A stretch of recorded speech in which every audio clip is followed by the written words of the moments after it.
everyone, and welcome to Web3 Women. This is a space where we bring you everything about Web3, but from a woman's perspective. We bring on wonderful women who are pioneers in this space, who have been building and creating and adding to the ecosystem. And I'm really excited about today because we have a very special guest with me today.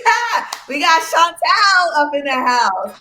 And she is a wonderful NFT artist. You're going to be able to see some of her artwork and get to know some of the things that she has coming up.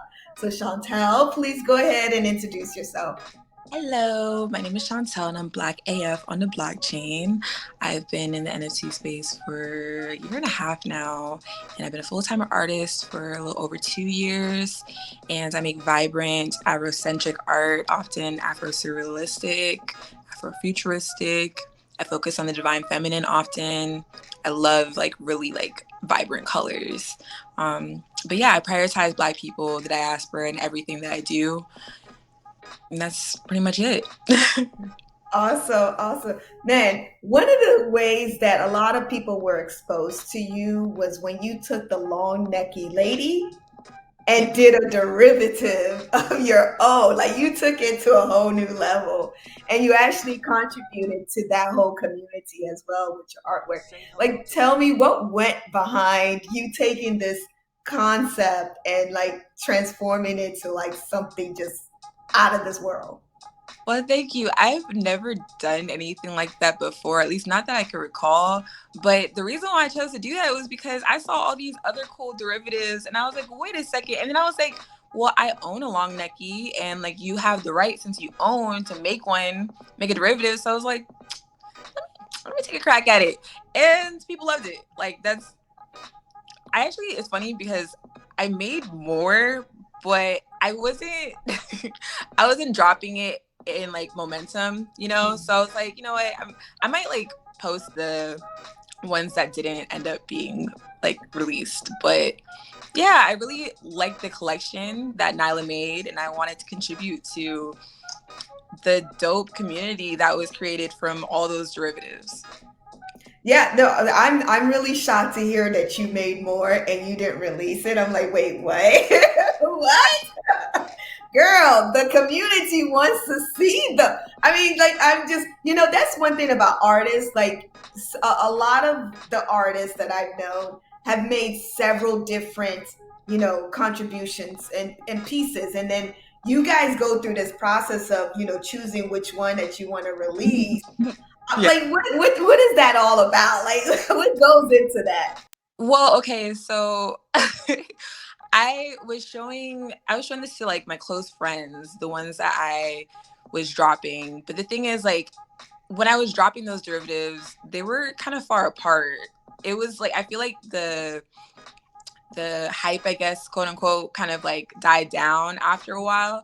And so I'm not saying that I was just making it exclusively for the hype because I wasn't, but I was just like, I'm not sure how like successful this might be if I were to like drop this now, because at that point it was maybe like later. It was later after the derivatives was like really like a thing, because like I remember even one of the later I have all of the derivatives that I created are sold out except for, well, technically two. One didn't sell at all. I don't know if people were just like, eh. And then there's another one that was like halfway sold out. So that's why I was like, I don't know. Are y'all still feeling this? Maybe I should have done a poll.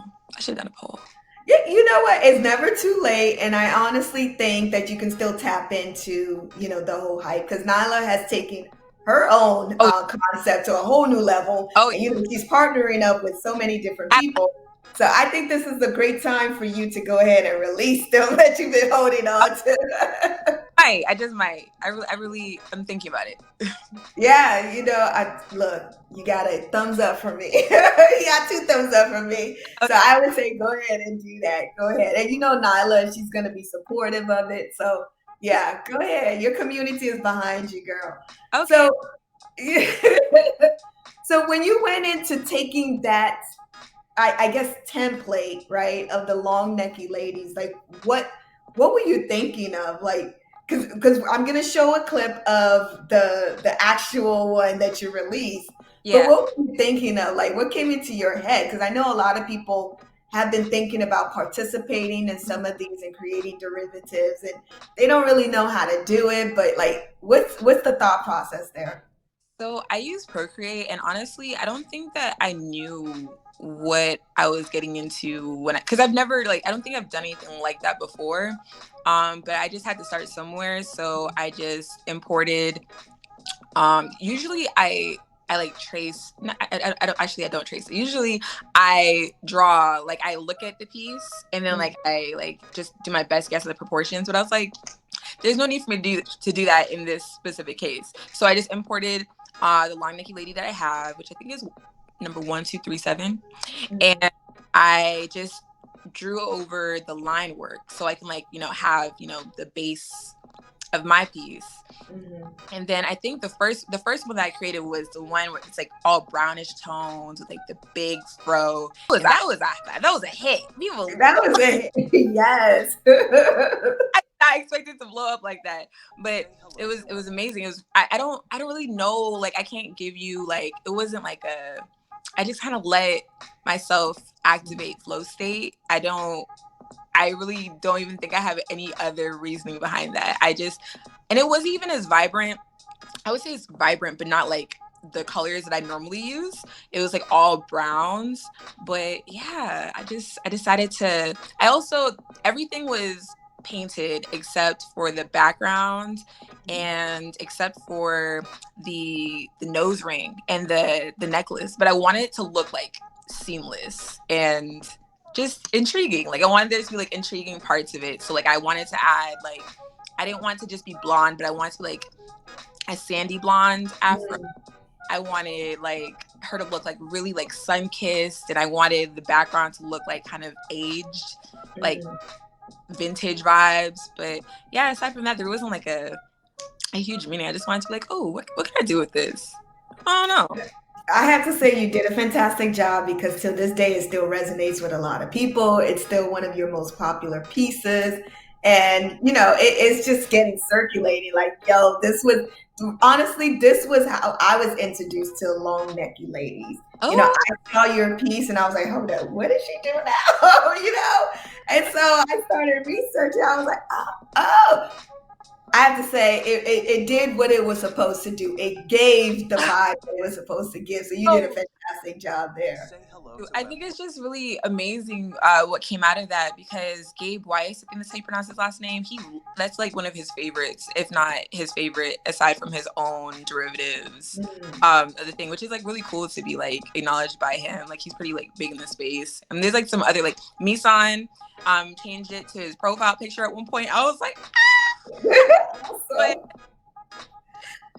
it was just really cool to like have so much love from the community. It was nice.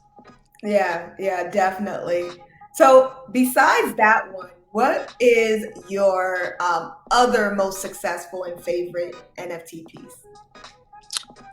Huh.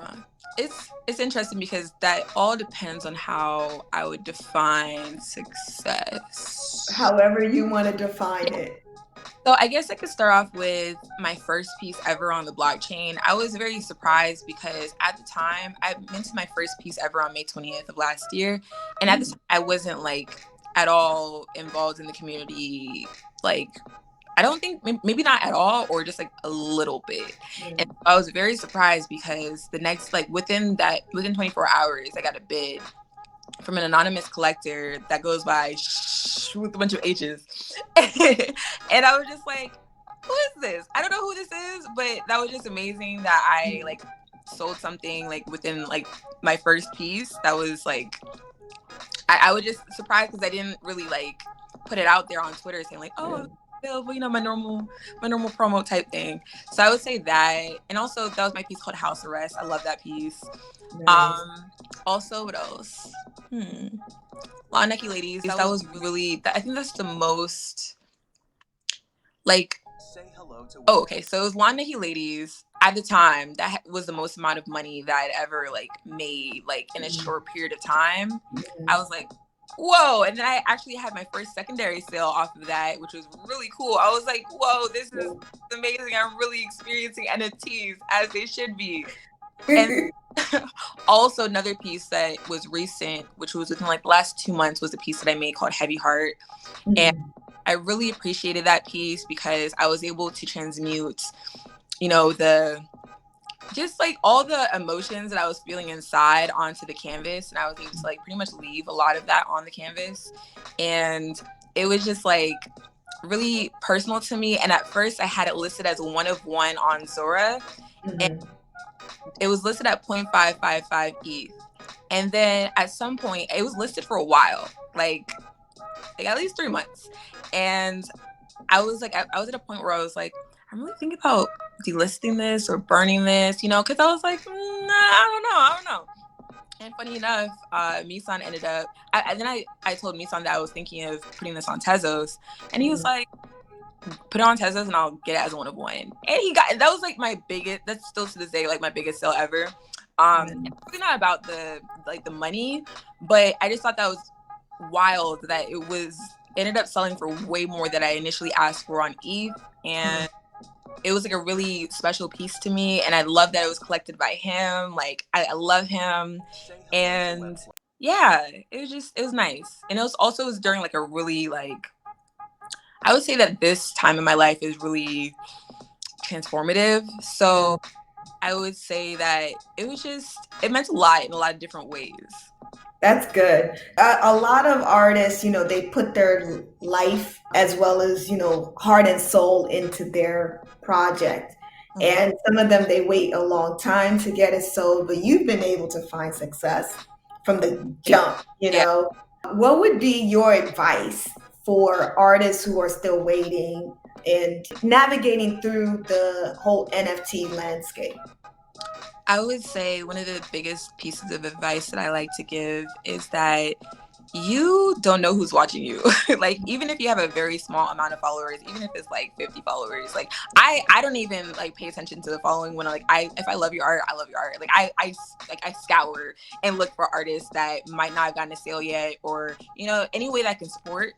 But yeah, you don't know who's watching you. And so I would just say, like, don't I feel like don't give up is so cliche, but like it's so real. It's too real. It's way too real.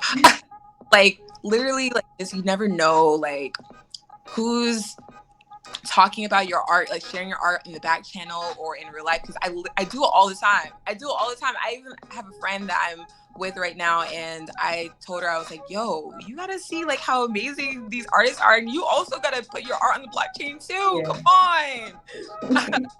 But yeah, I would just say, like, you might think that like nobody's trying to collect from you, like the sales are slow or whatever, because like I still have yet to, I'm not like sold out status or anything, but I'm still like making some type of sales, but yeah, I would say that. Also too, I would say there was a time before I was in the NFT space that I didn't really fully realize how important it was to like really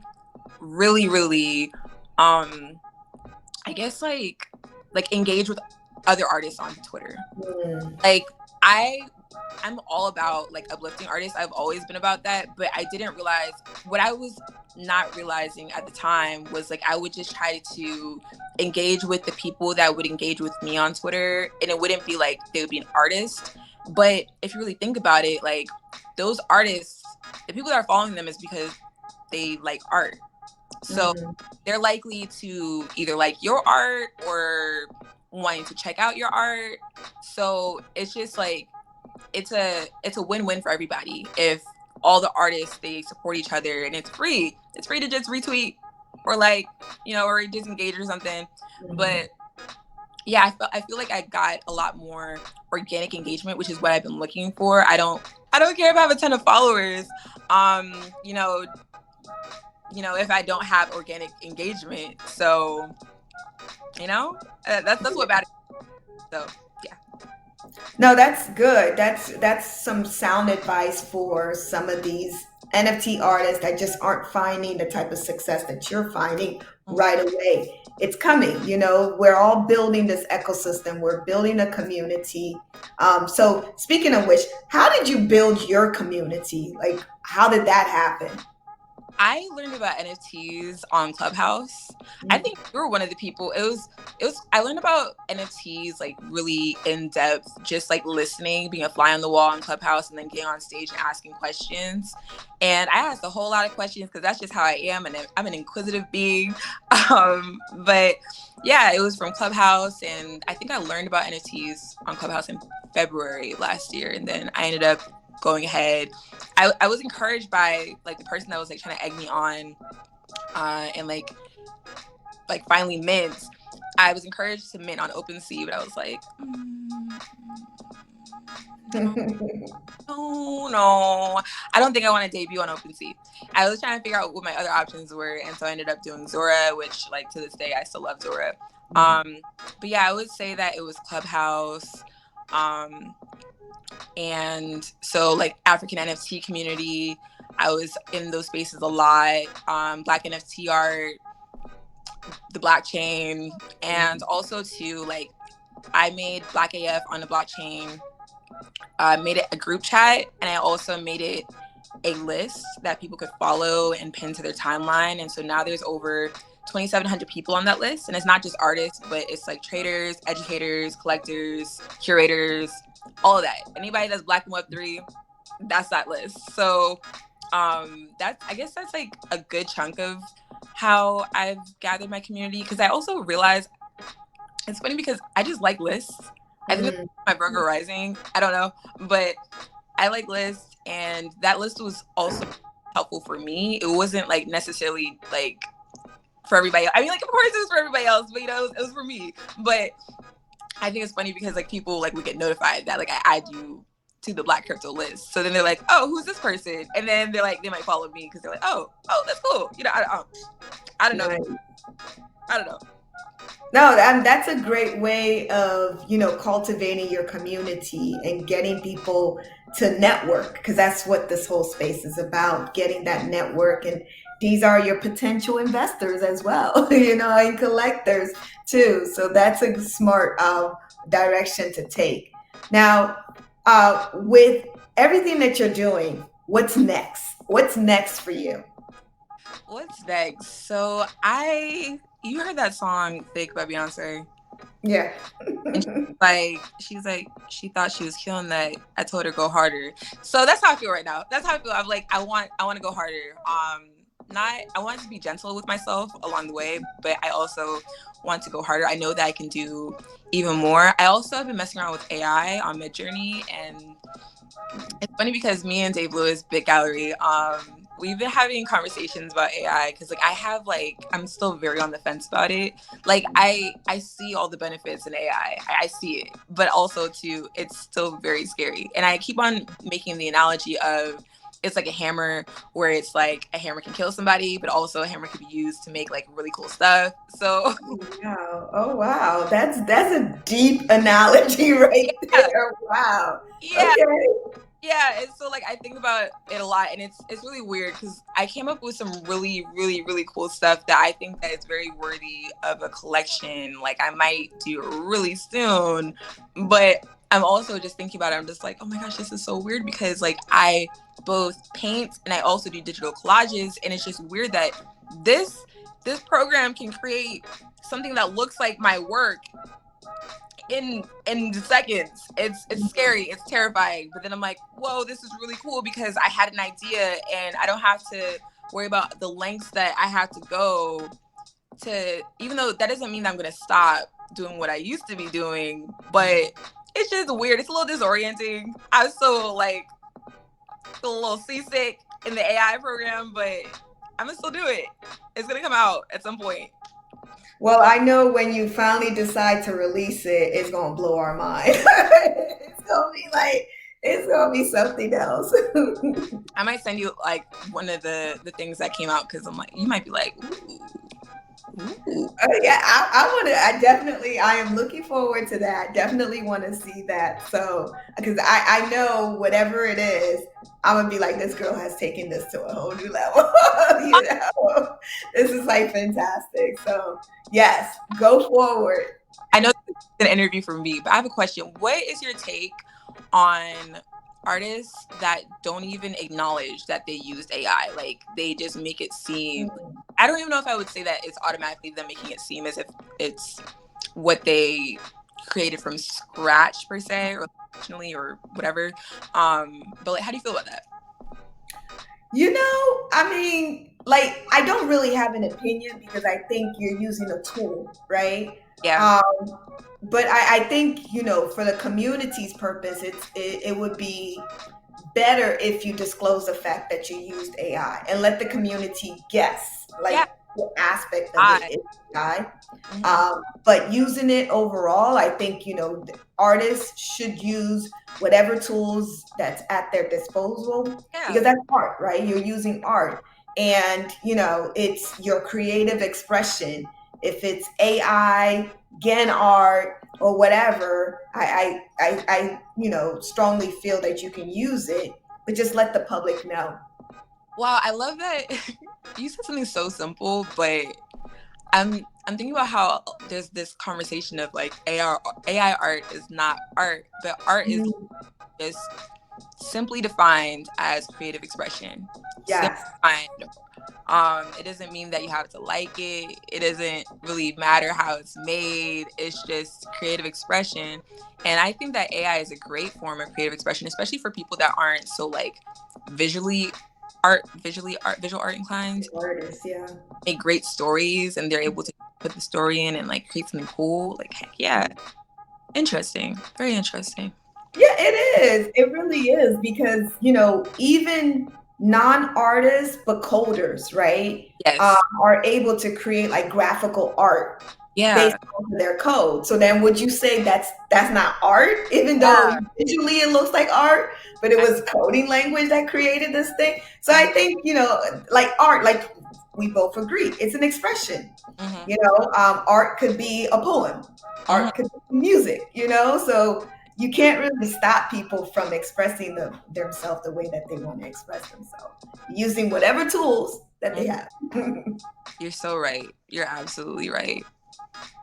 Yeah. It's gonna be interesting though. We're gonna see a whole lot of different stuff later. Getting better. It's honestly, oh my gosh, it's just so strange. It's just so like I'm just on the ride. I'm just buckling up, you know? Uh See, I know you're about to do something major because you've taken a break. And everybody was like, "Where's Shawntel?" She went all quiet on us, and so you taking a break, and then you came back and you released something. mhm. Talk about this latest art that you released. Yeah, I dropped 3 pieces last week. They're all digital collages. One piece is called, I still haven't decided on whether I want to pronounce it. It's probably gonna be both, but Polena or Polena, but it's Polena, and it's kind of like a play on words because I like to do some wordplay in my titles.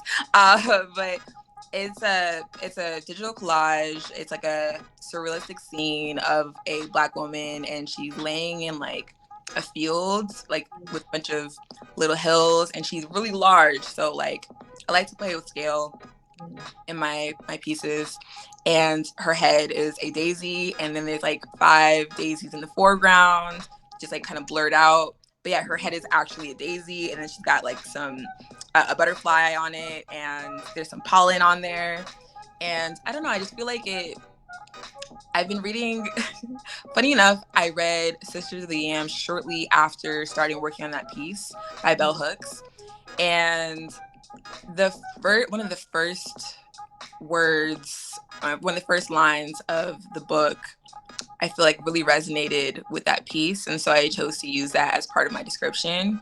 Um, Talking about how like beautiful everything was looking on a spring day. Which, funny enough, so I was asking my friend, I was like, should I still use this line from the book, even though it's summertime? And it says spring, like even though that doesn't really matter, it's like that one thing, everything else felt like it resonated. And she's like, when do daisies bloom? And I was like, let me look this up. Spring. I was like,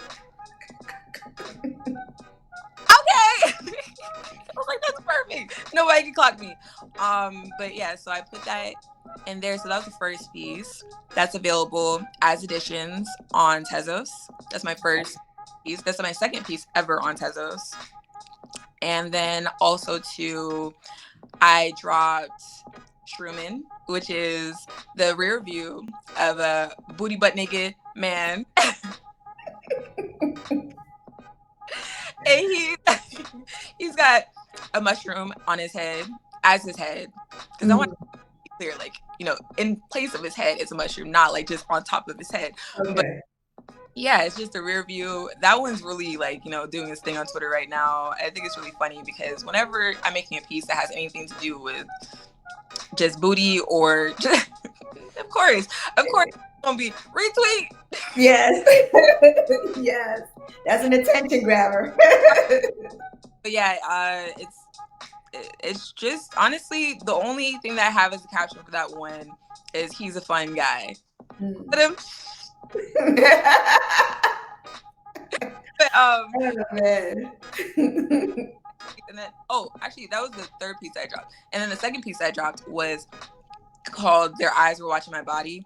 And that piece I was really holding off on because I didn't know how people would receive it. And honestly, I think I might want to do a Twitter space or something so I can like really feel out other people's perspectives on it, because I didn't even know exactly where I was going with it. But then towards the middle of me working on it, I decided like I knew where I was going with it. So it's essentially a Barbie doll, a close-up of a Barbie doll, a black Barbie doll to be specific. And she's naked, but like it's not anything like sexual.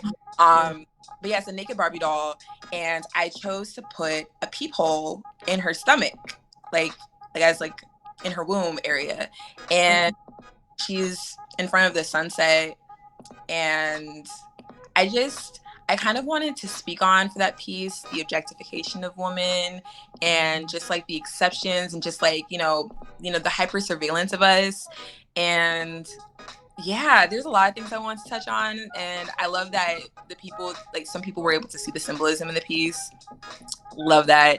But yeah, I want to hear more about how people take, because I really wasn't sure on whether I wanted to drop it. I was like, I don't know, it's a naked Barbie doll. I don't know how you were gonna feel about this, but it has meaning.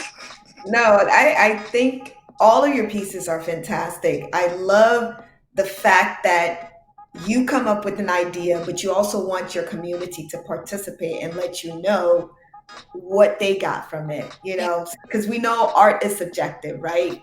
And so different individuals will take away different measures, or feeling or expression, or they'll come up with a certain concept of what the art is. And I think that's a great way of engaging your community to get them to be involved in what you created. So I'm looking forward to that Twitter space, and then just sitting back and listening to people and be like, oh, I didn't even see that. I got I'm sure people are going to blow you away with the things they come up with. Yeah, I'm intrigued. I should definitely do that. I'm going to do that really soon. Awesome. I can't wait to participate in that. So, with that said, let's go ahead and talk about some hot topics. Hot topics time, okay? So, today is the day that the merge happened, and really excited about that. As an artist, does that even impact you? What does that even mean to you when we talk about the merge? Okay, so I would say outside of me being an artist, I would also say like I'm a big advocate for the community whenever I have the bandwidth to be one.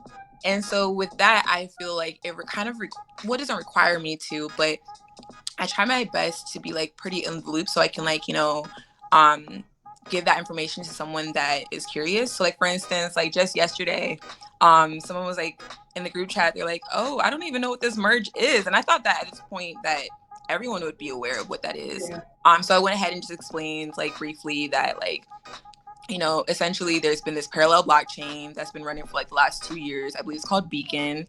And essentially it's like a major software update. Like you could think of it as like an iOS update, which I like to do. I like to come up with analogies. I love it. Yeah, so like I try my best to come up with an analogy so that like people can better understand. But yeah, it's essentially like a big software update, and just like your software updates, like if your software to update on your phone overnight, like as if you chose that automatic setting, then like you don't have to do anything. Like there's nothing that's expected of you. So with this merge, watch out for scammers that are trying to be in your DMs, like, oh, in order to be eligible for the merge, blah blah, you gotta. I love that the fact that your voice has changed. No, like just avoid that. Like you don't have to do anything. Honestly, as like from what I've gathered, like there shouldn't be much that you see on like your end, especially as an artist. But like maybe I think that it also too it went from proof of work to proof of stake, which means that I think it completely does away with minors, or it's just like I forgot. I remember it's somewhere in my brain, but I forgot.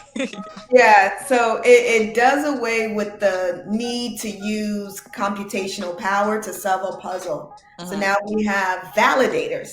Which is Uh, why yeah, 99.5% less energy usage. yeah, So whoever that's one of the things that helps with ETH, which is why some people think that there might be a flippening that happens where the value of Ethereum is going to exceed Bitcoin, is because not only like it has all this utility, but a lot of people were like anti NFTs, anti ETH because it consumes so much energy because of the computational power that it required to complete all these tasks. But now that that's not needed, 99.5% cut, then that's a really good reason to like invest into. I'm not. This isn't financial advice. I'm just saying like from for someone like to think about it like. Okay, that makes more sense as to why there's a possibility that that flipping could actually happen. And also, too, what else? People were saying, "Oh, does that mean that it's lower gas fees?" And no, not quite, not quite. There's other things that could happen that are happening right now that lead to lower gas fees, like a layer two. But yeah, no, not it's not even ETH2. Like that's not that people that's been told. I've been told that's an outdated term, but yeah. yeah, it's just the merge. It's the merge. Yes. No, you did a fantastic job of explaining that to the general public. Now you guys have all the information you need to know about the merge. It doesn't really impact you. I love the software update analogy. Like that's so significant because a lot of people woke up today and was like, Like, um, I know, it's like uneventful. I think people were like, we've been anticipating this for years, yeah, right? yeah, And so, we were looking for some kind of, something. sprinkles and confettis or No, something, right? Just no. to indicate that it's like, staying up late for your birthday, you fall Yeah, asleep, you're expecting to, feel different. the ball drop and like It's something, up, right? all, A whole new day.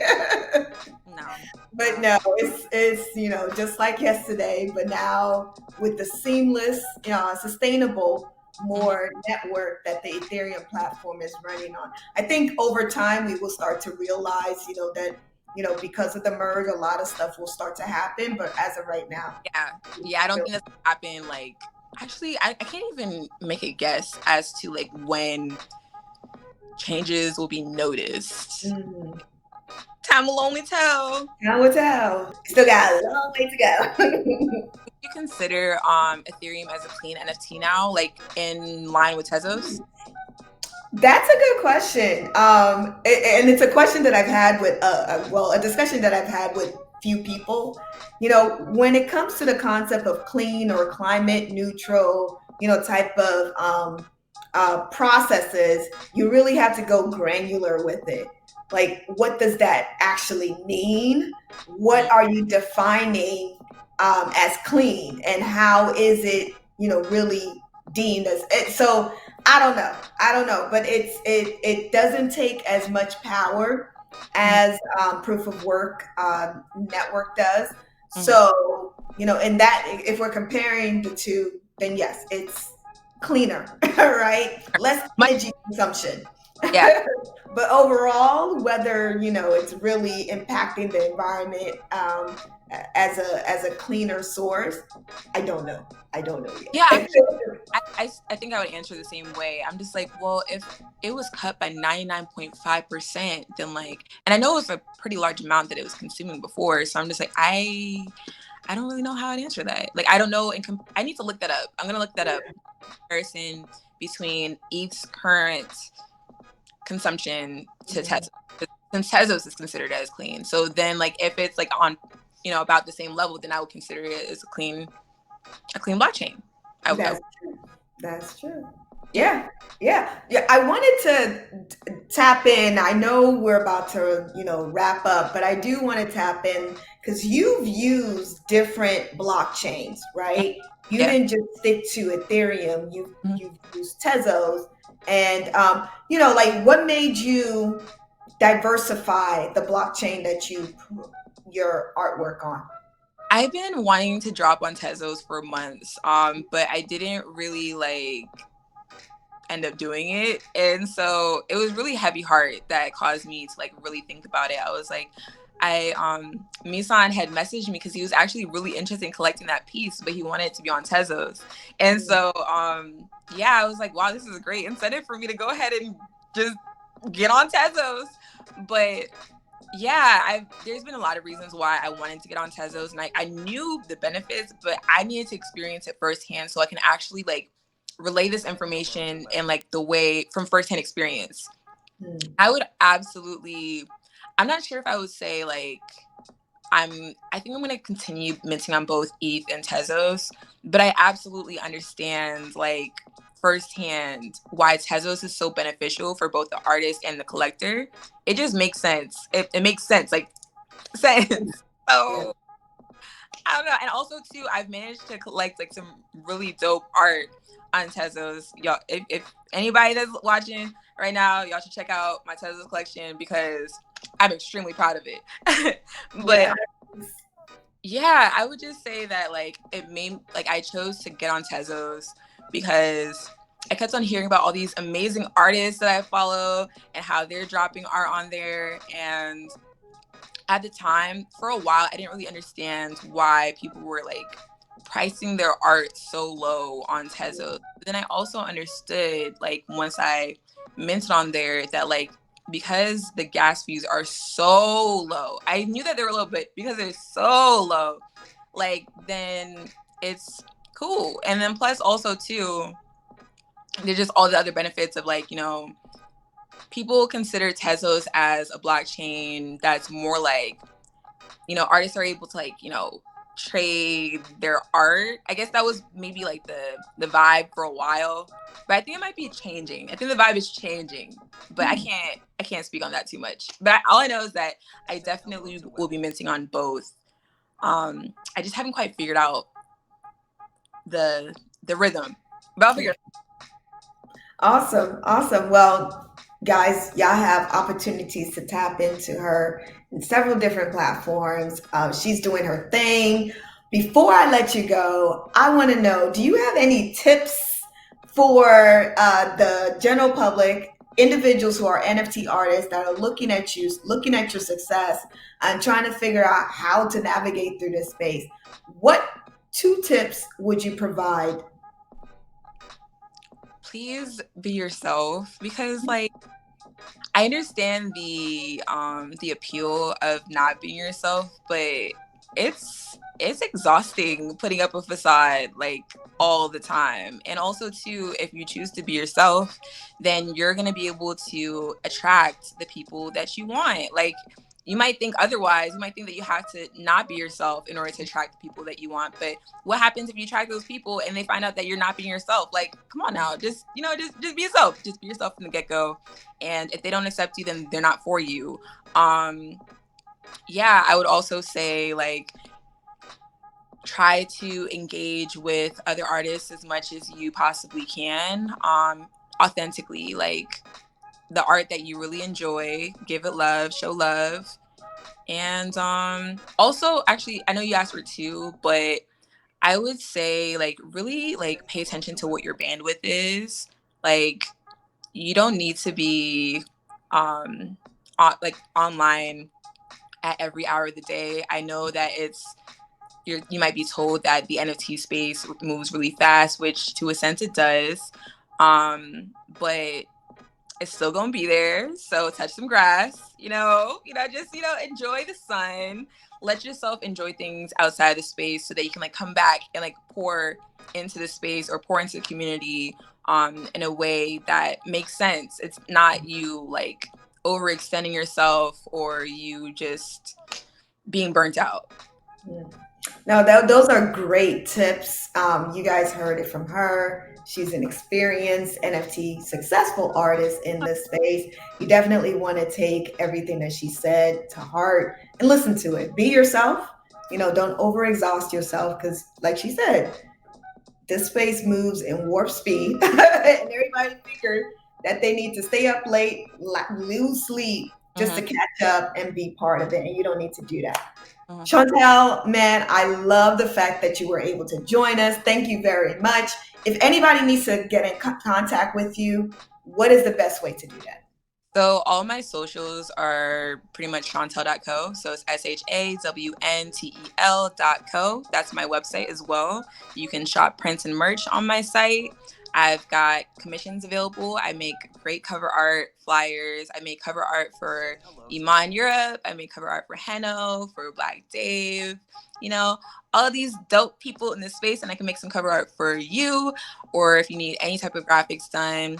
Also, I'm available for like consulting in a sense of like, just like if you want to know, like if you need some analogies, I got you. Also, what else? I do Twitter space hosting, and I have art available on Zora. Not Foundation. I'm sold out on Foundation. Zora, Object, Rarible, OpenSea. And what is the other platform? Goodness gracious. What is it? Super Rare? No, I'm not a super rare artist yet. Oh, y'all need to get her on Super Rare, okay? Get my girl on Super Rare, okay? She needs to be on it. But dang, what was the other platform? Oh my gosh. Oh my goodness. Well, everything's on my site. You can type in shawntel.co/everything or shawntel.co/links, and that pulls you to like all of the platforms that I'm on and all the links and everything. And also just on my Twitter. Listen, y'all need to tap into her, the things that she's doing in this space, the artwork that she's provided to this space, her success journey, the work that she's done is fantastic. Shawntel, I just want to say thank you very much. I want to invite our viewers to go ahead and subscribe. Y'all need to subscribe because we're going to have wonderful women who are in this space, just like Shawntel, who are building, creating, and cultivating the necessary resources as well as communities in order to help scale this blockchain Web3 ecosystem we're building. I just want to thank you once again. Thank you, Shawntel, for joining us. Thank you so much for being so supportive of me and like everybody else in the community. Thank you so much for being a source of education, just inspiration, all of that. Thank you so much. You're welcome. Thank you. All right. Bye, y'all.